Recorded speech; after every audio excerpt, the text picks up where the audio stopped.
Welcome to That One Time with Adam Metwally at the beautiful Music for a While studio, the podcast conversing the pillars of health, wealth, and wisdom for all you holistic hustlers out there.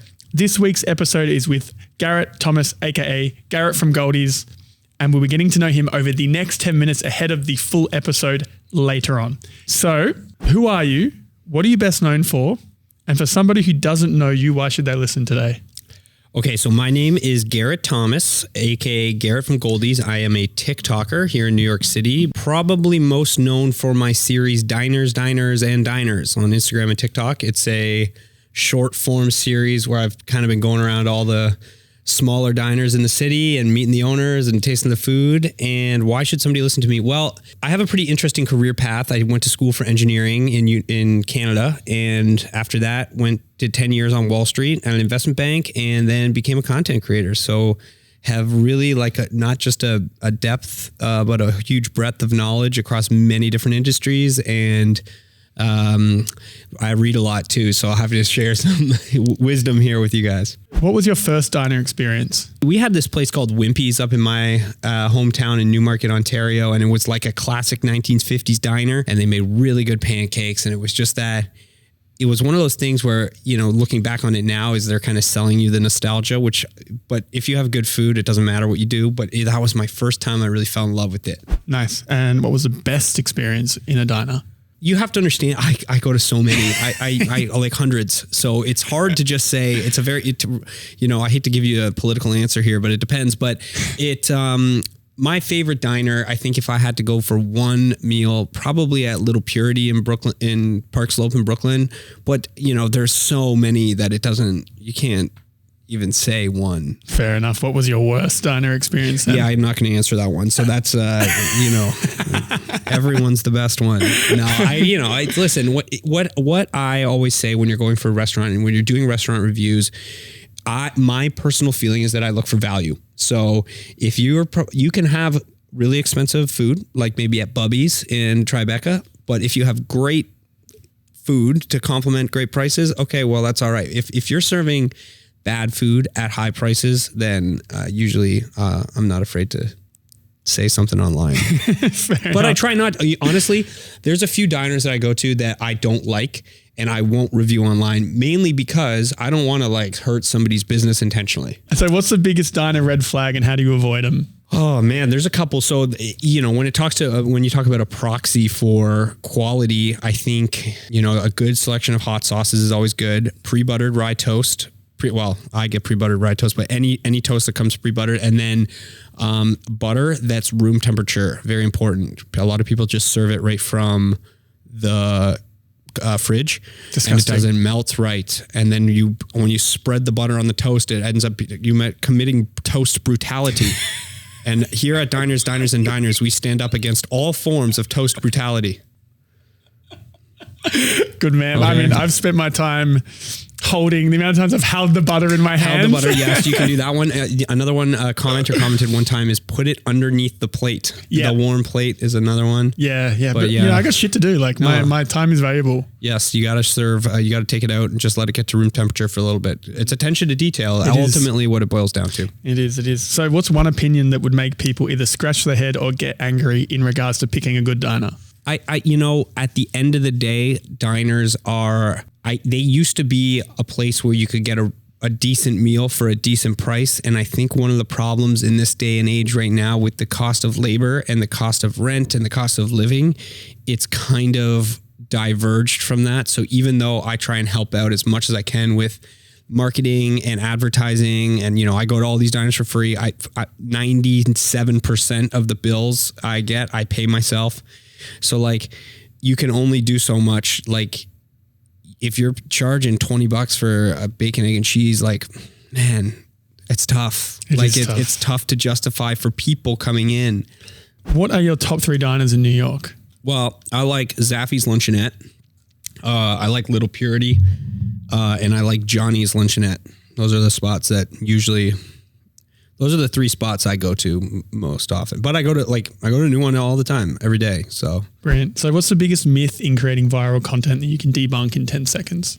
Is that the goal isn't to go viral. The goal is to build community. Your goal needs to be building community, and you need to have people that fuck with you. You need to have 10,000 people that really fuck with your shit.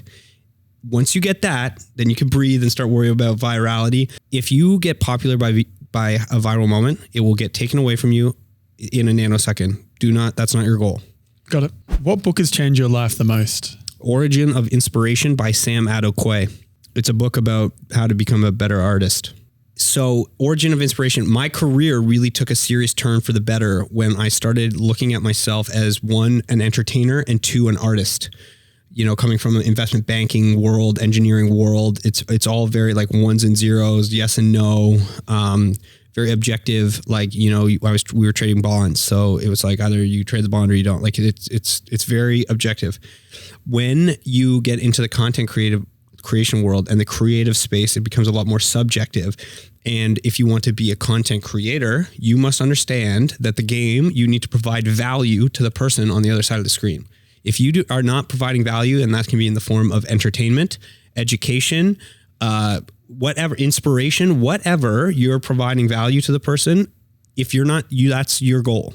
So looking at yourself through the lens of an artist or the lens of an entertainer really helped me get to that realization of you're providing value via entertainment. Great. That was a great answer. Nice. If you could only listen to one more song for the rest of your life, what would it be? This is an impossible question. Maybe I like the band, the Arkells. I like the song Michigan Left. It's a great song. So what is a sub $100 purchase that you've made that has made a big impact in your life? Hey, listen, that book, Origin of Inspiration, is like $22, but probably if in the content creation space, I've been using this little thing that goes on the back of your phone. So called a Moft, and it kind of sticks on, and you can, kind of put your phone in different places. It goes like that on your phone, and then it's a stand. Interesting. Yeah, very useful. So there's some free game for you. What's the best piece of advice you've ever received? You know, I think I've never received this advice, but I will give it. And that is, you've got to figure it out yourself. Taking radical responsibility for your life is an important and necessary realization, and nobody's coming to save you. And I don't want to get all David Goggins rah on you, but you've got to figure this out for yourself. Like, you want to be in the content creative game, figure it out, man. Like, study it, treat it like a job. You want to be in the podcast game, study it. It's not enough to just say, I think like, oh, I want to be the best, or like, you've got to do it, and you've got to do it over and over again. You've got to have the discipline to keep going. And, I think that when you take responsibility for your situation, it's like the first day of your life. You can change anything. What's one weird daily practice you swear by, even though people think it's strange? Oh, and it's not even weird. I just go for a walk every day. Yeah. Yeah. I walk every day. I usually go to a different coffee shop and read every day. What are you reading at the moment? I just started a book called Economic Analysis, Moral Philosophy, and Ethics. Nice.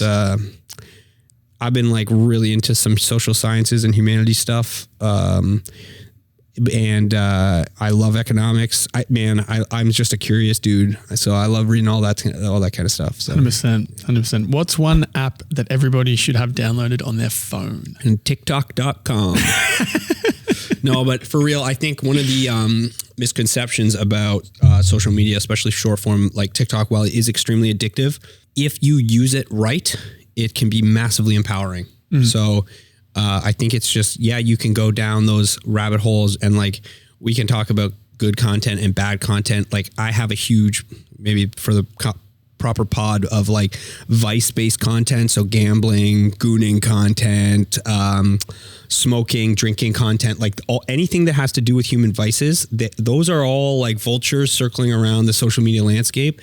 And if you can block it out and focus on community and values and things that really interest you, then social media can be massively empowering. What's the most famous person's contact you have, and how did you get it?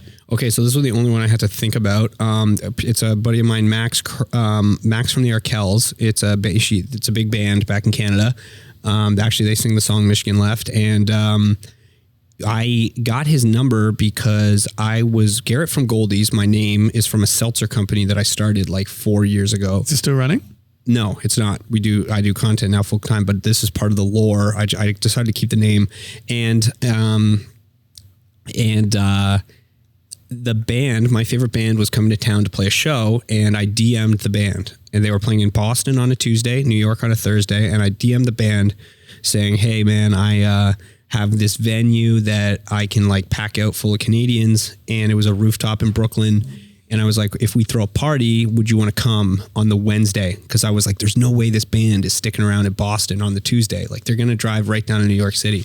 So they came, they showed up, we had a great party, and I ended up staying close with the singer. And yeah, we're pals now. Even his manager is great, Ashley. So cool. He's definitely the hustling. I like it.